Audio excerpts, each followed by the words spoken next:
On küll hilja, kuid lahkuda võimatu näib. Tead seda laulu? Sellised mõtted. Vaata, ma mitu päeva tegelikult tahtnud ühest asjast rääkida, mis on nii-öelda kehatundlikkus või enda keha jälgides me saame informatsiooni välismaailma kohta päris palju tegelikult. Me näeme selgemalt, ütleme nii, me näeme selgelt, me saame selgemalt aru, mis näiteks ütleme, et sa saad inimesega kokku, sa oled oma kehaga kontaktis ja vaadates, mis sinu välja nii-öelda ilmub, mis toimuma hakkab, mis muutus sisse tuleb või mis mõnikord on näiteks, ma toon mõne näite, nii, saad inimesega kokku, hakkab rääkima, sul on selline tunne, et nagu tõmbab nagu kinni või et ei taha, et nagu on nagu, sa ei taha midagi rääkida. Jah, selles suhtes, et ei taha midagi rääkida. Siis see tähendab, see on see informatsioon, mis mina sellest saan, ma ei pea seda kõike, ma ei pea kõike sulle ka rääkima, jah, mis iga asi tähendab.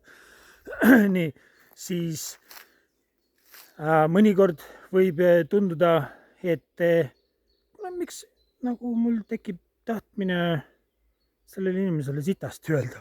Noh, kas või mingi sarkasmilist nalja visata, lõõpida või nagu tuleb nagu soov alandada järsku.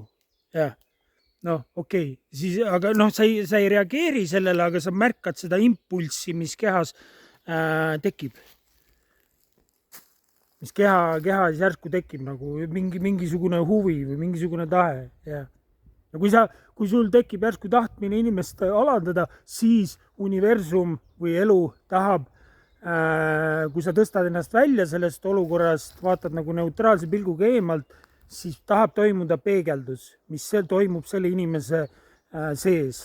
Aga sa märkad seda impulssi, ütleme, tekib tahtmine mingi sarkasmiline nali visata või nagu vähendada inimest, siis universum tahab nagu peegeldada läbi sinu talle, mis temas toimub. On see loogiline? On see loogiline? Et elu tahab talle peegeldada läbi sinu, mis teises inimeses toimub. Ja läbi selle, kui hakata märkama nagu mis sinus teiste inimestega kokku puutudes esile kerkib, läbi selle, noh, sa saad jällegi neutraalse pilguga eemalt nagu, võttes nagu ennast sealt vahelt välja, saame aru, mida maailm tahab peegeldada teistele inimestele läbi sinu. Ja.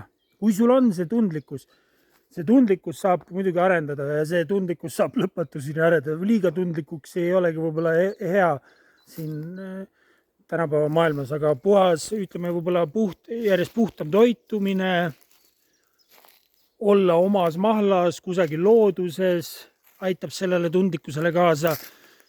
Kehatöö, hoides tähelepanu kehas, märgata erinevaid muutusi, mis toimub vaikuses olles, nii-öelda, vähemalt mul kasvab see tundlikkus kasvab.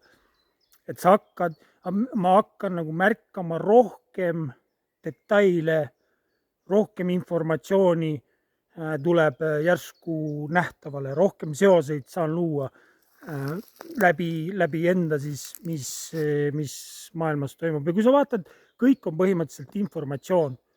Nagu kõik, kui hakata nagu niimoodi, täna mõtlesin, et kui ma vaatan nagu kõike kui lihtsalt neutraalselt informatsiooni, visuaal, see, mis ma näen, jah, mis sa näed praegu, on informatsioon, jah, mingid kujud ja värvid, helid, mis tulevad, on informatsioon. Kõik, mida inimesed ütlevad, see on lihtsalt informatsioon. Kõik olukorrad, mis juhtuvad, see on lihtsalt informatsioon. Neutraalne informatsioon. mõtted, kõik, mis mõtted toimuvad, see on lihtsalt informatsioon ja lihtsalt vahepeal hommikuti, ärkad ülesse, ütleme, et tuled sellesse dimensiooni, ehk siis maakeeli ärkad ülesse, tuled sellesse dimensiooni, aga ei liiguta, vaid esimese asjana hoiad nagu fookust hingamise peal ja lihtsalt teadvustad endale, et sa sisenesid sellesse dimensiooni või ärkasid ja oled olemas, aga lihtsalt hingamise peale ja kõik mõtted, mis tulevad, viib nagu fookuse tagasi hingamise peale. Ma märkasin, et kui 10 minutit teha seda hommikul, kohe esimese asjana, üldse, et sa ei muuda keha asendit ka, ideaalis on nii, et ei muuda üldse keha asendit ka, vaid kohe ankurdad ennast siia, mitte ei lähe nagu selle mõtete jadaga kaasa, vaid ankurdada ennast nagu siia,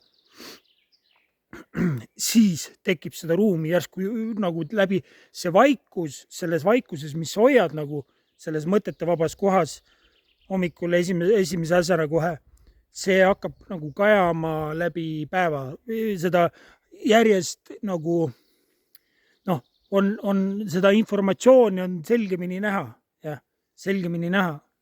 Kõik nii-öelda mõtted, mis tulevad, seda on selgemini näha. Kehas mingisugune keha midagi öelda tahab, seda on nagu nii-öelda selgemini näha.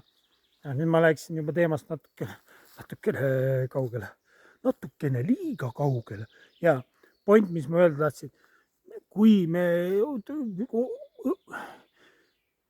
õpime oma keha jälgima ja kõike, mis muutused hetkes toimuvad ja mis informatsioonivahetus või muutus hetkes toimub.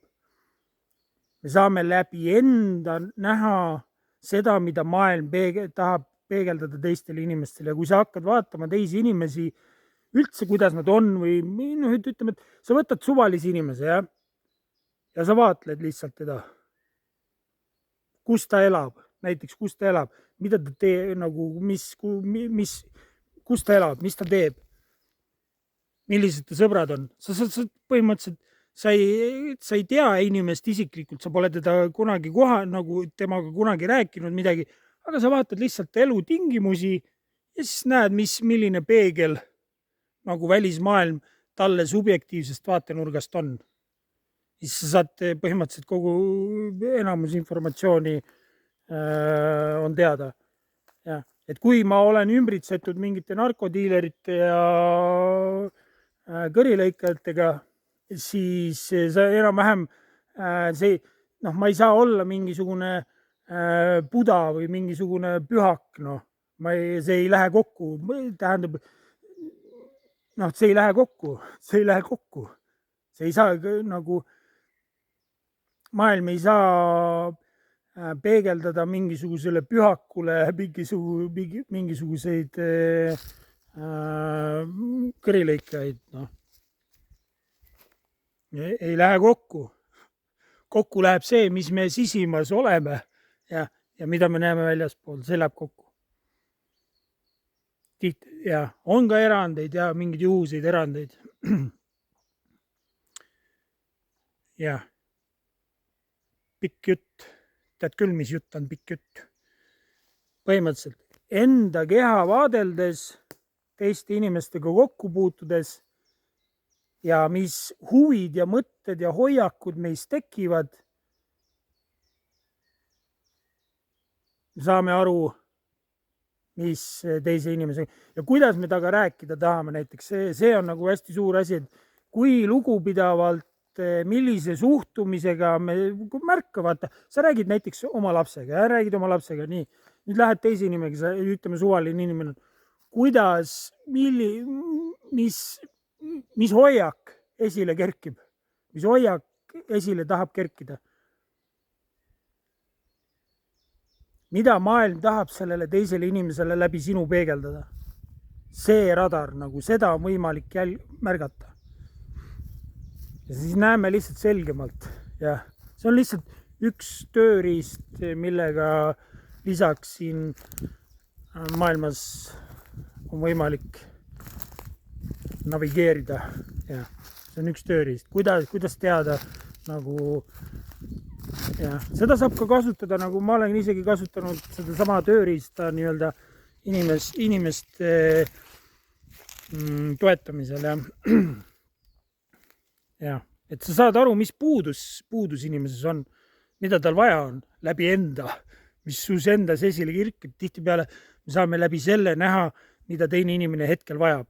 Või kui mõni inimene vajab näiteks ruumi ja sa tunned, et järsku tunned nagu mingi sein oleks ees või selles suhtes, et inimene on nagu suletud.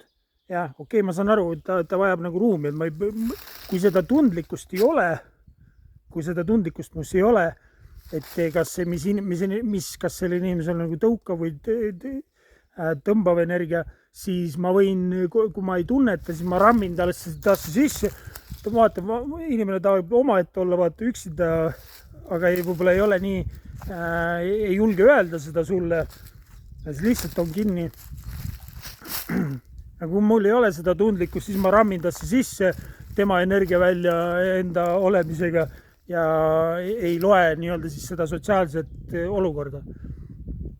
Ja me saame, selles suhtes on võimalik energiaga mängida.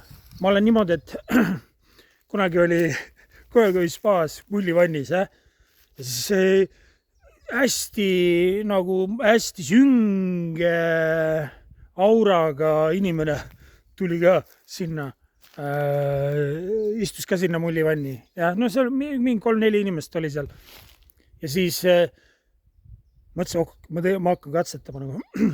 Ma hakkasin panin nagu lukku ja hakkasin tõukama teda endast nagu eemale, nagu energeetiliselt eemale. Ta istus nagu minu kõrval. Lihtsalt proovisin, katsetasin ja sai ja vana tõusis püsti, saad sa aru, tõuseb püsti, tuleb sealt välja ja vaatab mulle otse nagu kurja näoga otse silma ja jalutab minema. selline tunne, et ta sai aru,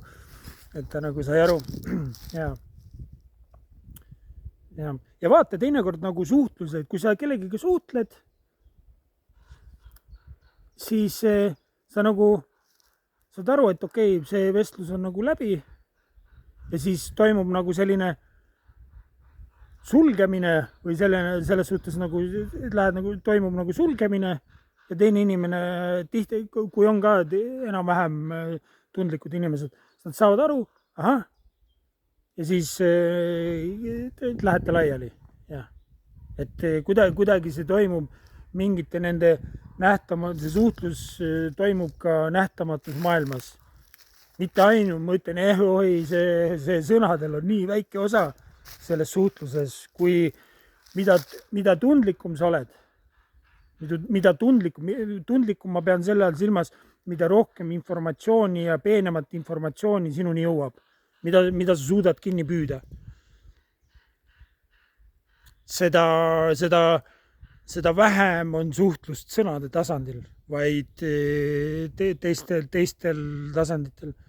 Hääletoon ja hääletoonist püüad hästi palju kinni, kehakeelest, igasugust mikroilmetest, mida sa oma kehas tunned samal hetkel, kui sa inimesega räägid. Kõik sellised asjad. Vot tak. Wimma-leppa, in the jungle, in mighty jungle, the lions sleep tonight. Понятно?